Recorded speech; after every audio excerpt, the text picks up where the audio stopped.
रविवार को प्रधानमंत्री नरेंद्र मोदी ने वीडियो कॉन्फ्रेंसिंग के जरिए 1 लाख करोड़ रुपए के कृषि इंफ्रास्ट्रक्चर फंड का ऐलान किया है।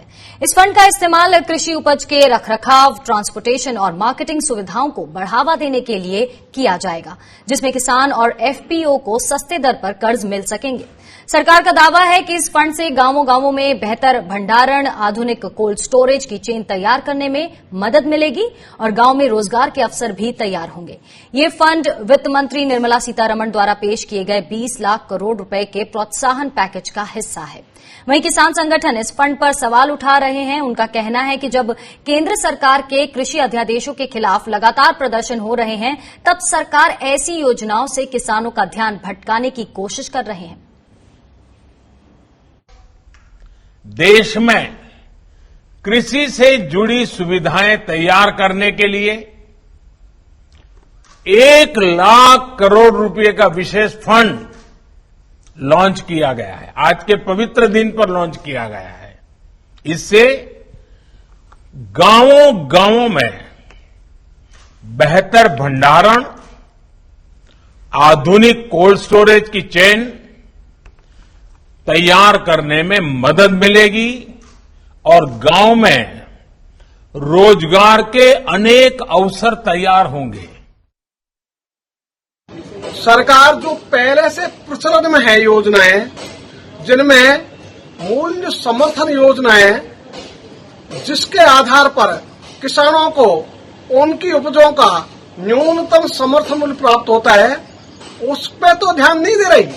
और जो अभी पूरे देश में उनके एक राष्ट्र एक बाजार से संबंधी अध्यादेशों का जो विरोध हो रहा है, उस विरोध को भटकाने के लिए, उससे ध्यान हटाने के लिए नई नई घोषणाएं कर रही है।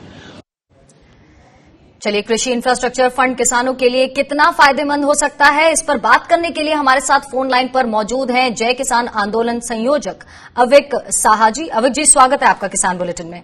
सर, सबसे पहले यही जानना चाहूंगी कि पहले से ही जो केंद्र सरकार के कृषि से जुड़े 3 अध्यादेशों के खिलाफ लगातार आंदोलन हो रहे हैं। कल भी हमने देखा कितने हजारों की तादाद में किसान सड़कों पर उतरे हुए थे, और अब सरकार के ये जो कृषि इंफ्रास्ट्रक्चर फंड का ऐलान हुआ है, आपको क्या लगता है कितना स्वागत करने योग्य है सरकार का ये ऐलान, और वो भी इस वक्त?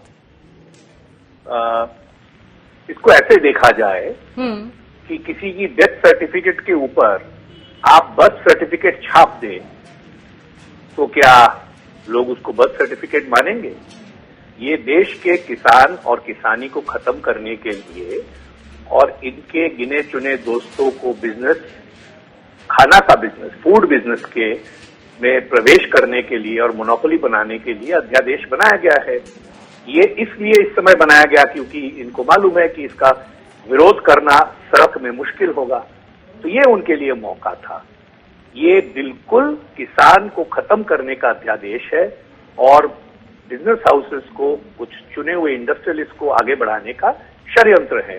अब इसको आप किसान की फ्यूचर का कानून है, किसान की भले का कानून है, ऐसा आप कुछ भी कह सकते हैं, लेकिन किसान अपना भला बुरा समझता है और इसलिए देश भर में कोई भी किसान संगठन इसका समर्थन नहीं कर रहा है, क्योंकि किसान यूनियन और संगठन किसानों को ये समझा पाया है इस अध्यादेशों में किसान की भविष्य कैसे बिगाड़ा जा रहा है और कैसे लोग किसानी से दिहाड़ी तक पहुंचेंगे, ये स्पष्ट दिखाई दे रहा है। तो कहीं ना कहीं अविक जी, आपका ये कहना है कि जो मुद्दे हैं उन 3 अध्यादेशों के ऊपर जिस तरह से सरकार ने चुप्पी साधी हुई है, किसान इस स्थिति में नहीं है कि इस फंड को गले लगाएगा, इसको अपनाएगा, और कहीं ना कहीं आपको ये लगता है कि ध्यान भटकाने की कोशिश हो रही है मेन मुद्दों से? ये एक पैटर्न है, इसको फॉलो करना पड़ेगा जी। मोदी जी जब भी सरकार बनाते हैं, उसका पहला 1 साल में एक बहुत बड़ा आक्रमण देश के किसान और गांव पर करते हैं। 2014 में हमने देखा था, दिसंबर तक उन्होंने ये जमीन अधिग्रहण का अध्यादेश लाए थे, वो भी ऑर्डिनेंस था, याद रखिए उस समय कोरोना नहीं था जी। और इस बार भी उनकी सेकंड टर्म का पहला साल के अंदर एक और ये बड़ा अटैक किसान पर वो कर रहे हैं। उनको ये क्यों 1 साल में होता है, इसमें कोई बहुत बड़ा कोई खेल नहीं है। सिंपल बात ये है कि उनको मालूम होता कि ये मैं चाल चालूं और देखूं कैसा होता है रिएक्शन, और बहुत बुरा होता है तो 4 साल हमारे हाथ में है, इसको वापस ले लेंगे, कोई घुमा लेंगे, कुछ बहला लेंगे किसान का मन। ये इसलिए एक पहला साल में ये एक काम ये करते हैं, ये एक्सपीरियंस हमारा है, 2 बार हो चुका है और इसका विरोध, घोर विरोध होगा, देश भर में विरोध होगा। और मैं आपको दावे से कह सकता हूं और जिम्मेदारी के साथ कि मोदी सरकार को ये सारा अध्यादेश वापस लेना पड़ेगा, क्योंकि देश का कोई किसान इसको मानेगा नहीं। जी, तो कहीं ना कहीं ये एक पैटर्न है जो मोदी सरकार फॉलो करती है और 3 अध्यादेशों को लेकर ऑलरेडी इतना बड़ा विरोध प्रदर्शन चल रहा है जिस पर अभी तक सरकार की तरफ से कोई जवाब नहीं आया और उस पर अब कल ये 1 लाख करोड़ रुपए के कृषि इंफ्रास्ट्रक्चर फंड का ऐलान किया गया प्रधानमंत्री की तरफ से और उसको लेकर भी यहां कई रिएक्शन सामने आ रहे हैं। कई किसान संगठन ये भी सवाल उठा रहे हैं कि पहले के वादों की तरह इसका भी वही हाल ना हो जाए।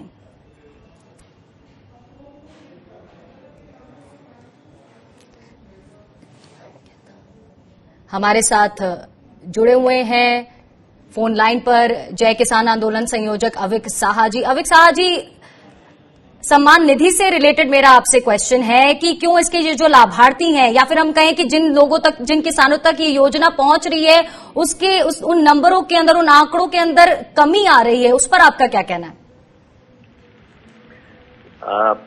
मैं नंबर की जो डिबेट है इसको एक बार नजरअंदाज करके सिर्फ ये सवाल करना चाहता हूं जी। किसान निधि मान लीजिए देश के हर किसान को पहुंचता है तो कितना पहुंचता है? महीने में 500 रुपया, साल में 6,000 रुपया। क्या इतना ही किसान का तकलीफ है? 6,000 रुपया का तकलीफ और ये किसान सम्मान निधि आप पेमेंट कर दें तो इनका तकलीफ दूर हो जाएगा। दूसरा बात ये देखिए, जैसे आपने इंफ्रास्ट्रक्चर फंड की बात किया, उसमें स्पष्ट लिखी हुई है कि इस साल उसका एलोकेशन सिर्फ 10,000 करोड़ रुपया है। तो 10,000 करोड़ रुपया जो लोन में दिया जाएगा, ये कोई इन्वेस्टमेंट नहीं है, सरकार की तिजोरी से कुछ नहीं निकल रहा है। अब 5 साल में आप कितना देंगे, इसको जोड़ के आप घोषणा करेंगे तो 50 साल का कर दीजिए, बोल दीजिए ना 20 लाख करोड़ रुपया में इन्वेस्ट करने वाला हूं आने वाला 50 साल में, वो बात छुपी रहती है। तीसरी बात यह है कि किसान सम्मान निधि का जो पेमेंट है ये तो पिछले साल 2019 चुनाव के पहले रेट्रोस्पेक्टिवली 2018 दिसंबर से दिया जा रहा है। ये कोई नया घोषणा तो है नहीं। ये कोरोना काल में किसानों को जो तकलीफ हुआ और हो रहा है, इसका राहत ये कैसे हो सकता है जी? तो इसका इतना बड़ा घोषणा करके आप क्या साबित करना चाहते हैं? जो आपने पहले कमिट करके रखा था वही आपने पेमेंट किया और उसको आप ऐसे डुगडुगी बजा रहे हैं कि बस आपने कोई कोरोना काल में किसानों के लिए नया कोई स्कीम ला दिया। ये बिल्कुल गलत बात है। और इंफ्रास्ट्रक्चर फंड जो है ये भी पहले 3 बार घोषणा हो चुकी है। जी अविक जी, तो कहीं ना कहीं बड़ा सवाल यही है। अविक साहा जी, आपका पहले तो बहुत बहुत शुक्रिया हमारे साथ जुड़ने के लिए। बड़ा सवाल यही है कि घोषणाएं तो बहुत बड़ी बड़ी होती हैं, योजनाएं बहुत बड़ी बड़ी लाई जाती है, लेकिन जब वो जमीन पर उतरती हैं तो कहीं ना कहीं उतरते ही दम तोड़ देती हैं।